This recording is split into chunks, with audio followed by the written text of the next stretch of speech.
Hey, greetings everyone. Glenn Kellaway from the basement. Hope everyone's having a great day. It is Thursday. Week's almost over. Let's talk records.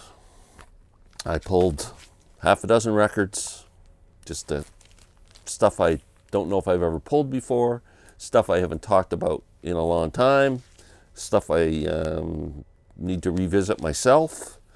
So let's get started. First, I'm really excited that they are reissuing Supertramp's live album Paris. I don't know when it's coming out, but this is one of my favorite live albums. I think they're releasing it on a triple album, and it might be the complete concert from one show rather than. I'm not sure if this.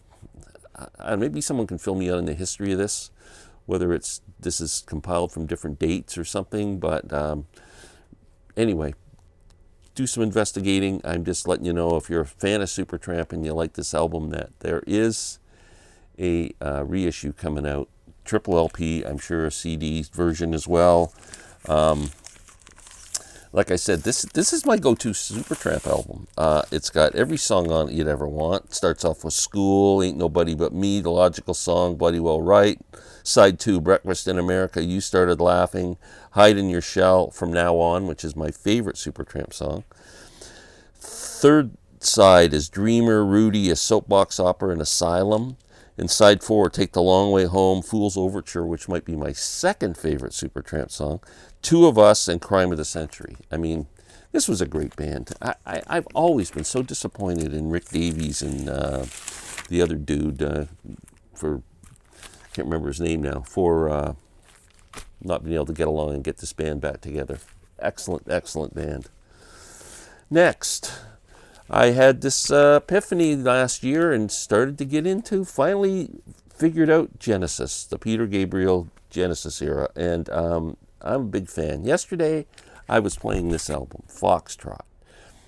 I kind of rate them as Selling England by the Pound is my favorite Genesis album, but this one is so close to being number one. Foxtrot's a great record, man. Let's listen to it yesterday. The opening track is Watcher in the Sky, I do believe, yes. And then the next track I really like. It's like a ballad, but it's really cool. It's called Timetable.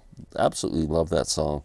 And side 2, of course, has Supper's Ready on it. So just a freaking great Genesis album. As I was listening yesterday, I was going, wow, that's so good. Next, an album that was always in my top 10 favorite albums of all time. I'm not sure if I did the new ranking, it would be there, but it would be top 15 if it hasn't sunk down a little bit. Maybe it's still top 10.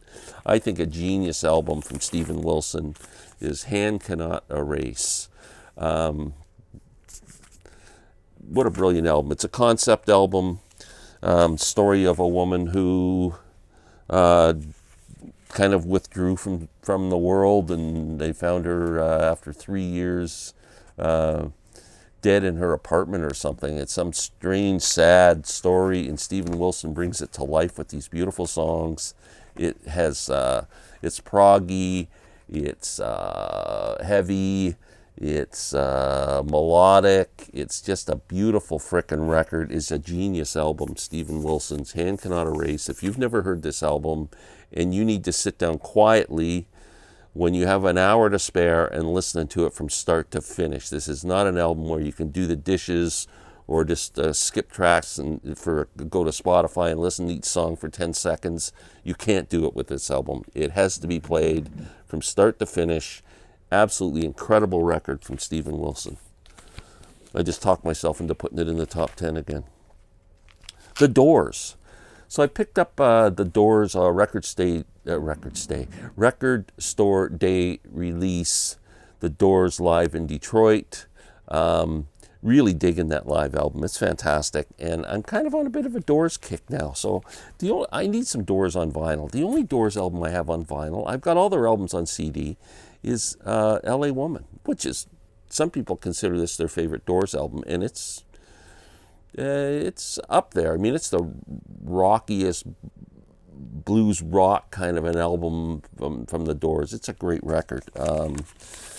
It's got Love Her Madly on it, L.A. Woman, of course, Crawling King Snake, Riders on the Storm. It's right up there, man. I still think the debut and Strange Days are my favorite, but maybe all three of them are kind of just awesome albums. The Doors. Great stuff. Next, how about one of my favorite female voices of all time? Their voice just does something to me. I don't know what it is. Norah Jones. I absolutely just think this woman is amazing. When I first heard the Monster album, Come Away With Me, was just catapulted her to superstardom. Just fell in love with her vocals, and that album's great. A lot of people call her Snorah Jones because they think she's kind of puts you to sleep, but not for me. And of course, she is the daughter of Ravi Shankar and stepsister to Anushka Shankar. She's got quite a pedigree, but she put out this live album maybe 3 years ago or something. It's called Norah Jones Till We Meet Again. The worst album cover in the history of the world. Doesn't even look like Norah Jones. But I love this frickin' album. It's so good. If you're a Norah fan, you haven't heard this live album, it's really good. She does, of course, starts off with the Hank Williams song Cold Cold Heart. I've Got to See You Again on there off the first album. Tragedy, Sunrise, Flipside, Don't Know Why. Great song off the first album. And a great cover of Black Hole Sun. Fantastic record, Norah Jones. I'm always looking for this on CD, just so I can put it on a USB stick and play it in the car. But that doesn't happen. Last but not least, I don't think I've ever mentioned this artist on my channel, and I was a huge fan and still a great admirer, Stevie Ray Vaughan. This is the album Couldn't Stand the Weather. I've got 3 Stevie Ray Vaughan albums in my collection. I should get more. This is a real good one for me. I was lucky enough to see Stevie before he tragically died in that helicopter crash. I saw him, and Robert Hagerman was at the same show. I saw him in Toronto on a triple bill with Jeff Healey and Jeff Beck. Guitars? Oh, please, stop. Wow, great night of music. And on the Epic label, Stevie Ray was just amazing. It's too bad he passed away after he kind of conquered all his demons and was starting to make some great music. That last album, In Step, was so good. Although that album he did with his brother is so bad. What 2 great talents like that put out a crappy album like that? I can't remember what it's called now, but oh, what a disappointing record. But this has got Couldn't Stand the Weather on it. The Things We Used to Do. Great cover of Jimi Hendrix' Voodoo Child. Cold Shot was kind of, I think, probably the hit on the album. Excellent album from Stevie Ray. Love it. That's all I pulled for you today. Don't forget, doing the album exchange with Larry Graves, so please go to Larry's channel and watch those. People are really digging it. And I will be back soon with another video. Everyone have a great day.